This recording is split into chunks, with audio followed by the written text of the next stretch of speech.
I'm on Highway 72, about 40 miles outside of Memphis. I'm headed west. I'm on my way to Texas. Actually, I've got a fundraising trip through Texas and Oklahoma over the next 5 days. Thank you for joining me for another episode of Ministry Matters That Matter.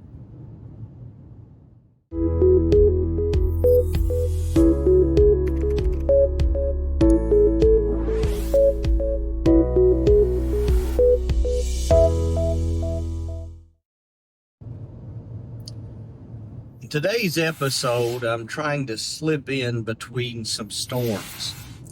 I was planning to leave about 4 o'clock this evening. It is just a little bit before 11 a.m. Central Time. But I knew some storms were coming in. In fact, we're going to close the campus about 12:01 today. And when I was doing some research last night and early this morning, I realized that there was kind of a window that if I could get on the road early, I would kind of slide in between some storms. And some of the storms that were going to be roughest on areas like Corinth, Mississippi, Memphis, those kinds of areas were going to happen earlier in the morning. And that on west, it wasn't too bad that those storms came last night. So if I could there's a little window in there that if I can shoot through, I would be after the really bad storms from last night and this morning, and I would be before the really bad storms coming through this afternoon.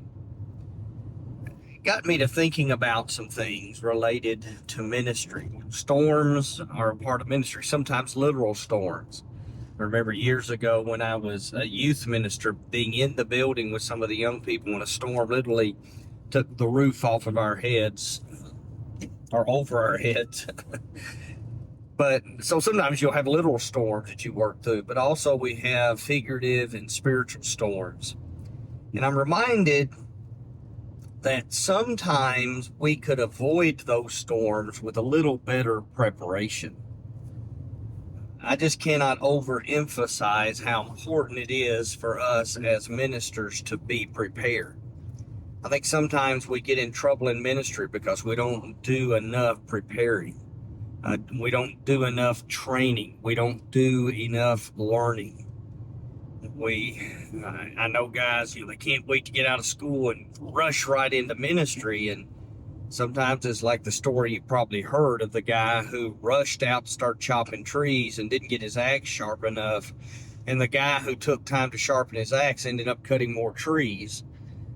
I just can't overemphasize the need to be prepared. And often we get in trouble because we don't preach quality sermons, because we didn't do enough preparation. We didn't get all the preparation we could to learn how to exegete a passage and interpret a passage, and then prepare a lesson based on that passage, what we call homiletics, and deliver a message that will connect with our audience. Often we don't spend enough time getting to know our audience, getting to know our people, and learning their strengths and weaknesses and habits and likes and struggles. We often don't spend enough time learning about finances.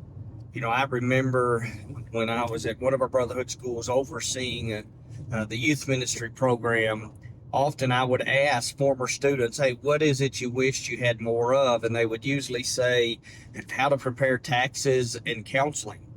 And the reality is they could use more in those areas, but they were also trained in both of those areas. They had classes, sometimes multiple classes, that talked about how to prepare taxes and finances as a preacher and some good habits. And they even, had psychology classes. The problem was they really didn't dive in. It was just, they were just going through the motions.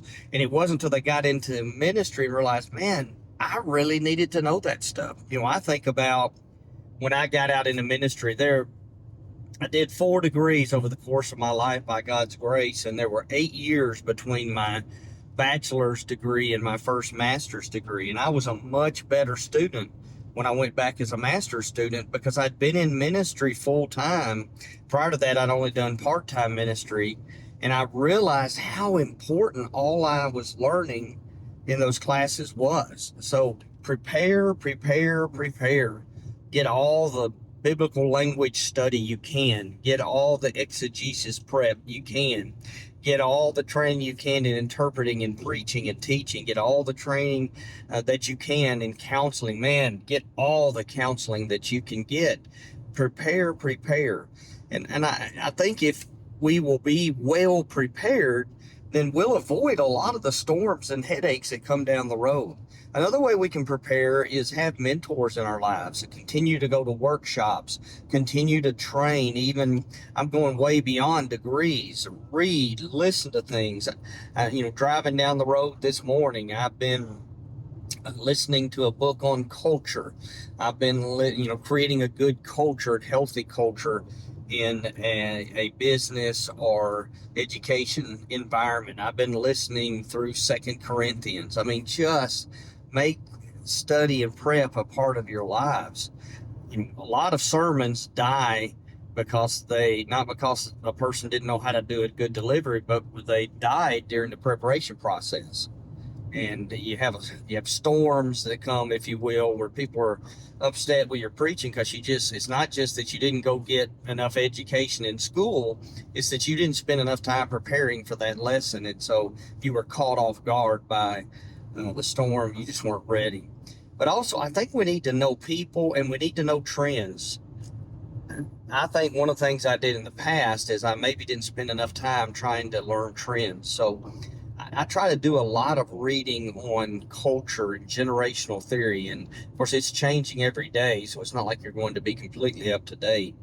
But I do a decent amount of reading on adolescent development, on generational theory, and on the differences between generations. And I know you can't stereotype people, but at the same time, people that grew up at similar times and had similar experiences often have at least some similar habits.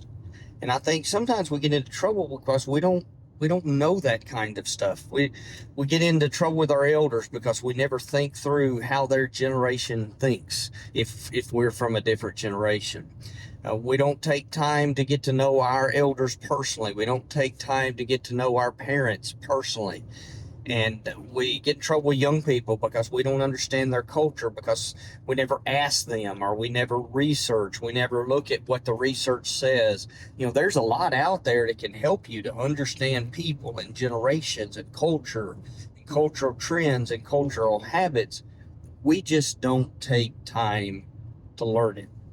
So, Lord willing, God's in charge. And as I move west, I'll be able to stay between the storms and just away from them. I will hope more so that in ministry, you can avoid the storms. And I just want to say that the key to that is being prepared. I think another thing I'll just say briefly is be willing to adapt. Like I had to change my route today. I had to change my plans. As we prepare and as we learn, and we learn about people, we learn about our elders and our parents and our teenagers and our culture, we learn the information that can help us to make good decisions, but we're not willing to change sometimes. We get the knowledge, we give the answers on a test, we read the book, but then we don't follow the directions. We're not willing to adapt. We're not willing to change. What is the expression, what is insanity? It's doing the same thing and expecting new results.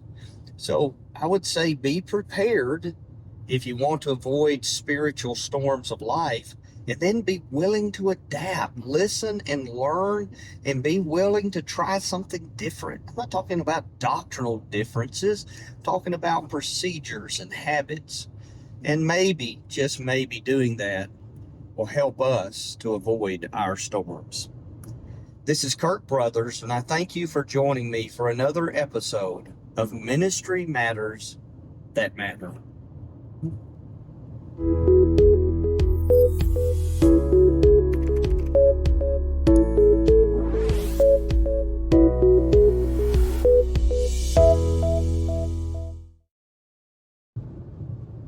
The Lord took care of us, and we got through Memphis, and it is beautiful, beautiful skies.